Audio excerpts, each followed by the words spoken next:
Musim hujan, air di mana-mana. Saat air mulai meninggi, apa yang harus Anda lakukan? Amankan listrik saat musim hujan. Tahukah Anda kalau air adalah penghantar listrik yang baik? Apabila terjadi banjir dan aliran listrik masih menyala, maka aliran listrik dapat dihantarkan melalui air yang kian meninggi, sehingga bisa berakibat fatal.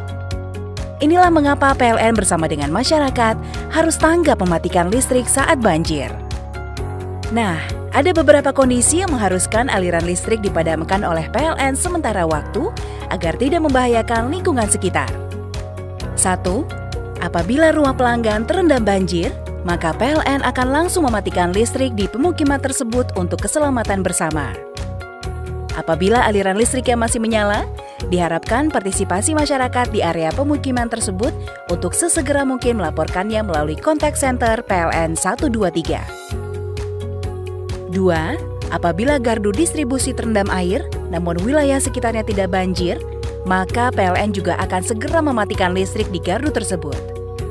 Hal ini tentunya menyebabkan pasokan listrik di beberapa lokasi terpaksa terhenti sementara waktu. Proses mematikan listrik pada gardu tidak semudah mematikan listrik di rumah. Gardu distribusi dimatikan dengan proses bertahap, melalui pemutaran beberapa knop dan tombol. Proses ini cukup memakan waktu dan tidak mudah. Apa yang perlu kita lakukan untuk mengantisipasi bahaya listrik saat banjir? 1. Matikan instalasi listrik di dalam rumah. 2. Segera cabut peralatan listrik di rumah yang masih tersambung dengan stop kontak.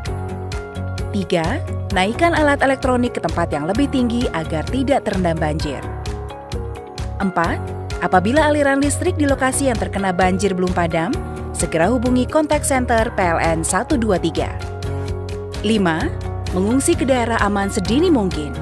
Jika air terus meninggi, hubungi instansi yang terkait dengan penanggulangan bencana banjir. Nah, setelah banjir surut, PLN memerlukan waktu untuk melakukan pembersihan dan penormalan gardu distribusi pasca banjir. Di sisi pelanggan, dimohon untuk memastikan semua peralatan elektronik maupun instalasi dalam keadaan kering. Oh iya, kita harus sama-sama mengetahui juga bahwa instalasi listrik di dalam rumah adalah tanggung jawab pemilik rumah. PLN berwenang sampai dengan KWH meter pelanggan. Setelah semua instalasi di sisi pelanggan dan instalasi PLN sudah dipastikan kering, maka proses penormalan listrik dapat segera dilakukan setelah penandatanganan berita acara yang disaksikan Ketua RT RW atau tokoh masyarakat setempat. Nah, yuk sama-sama kita amankan listrik saat musim hujan.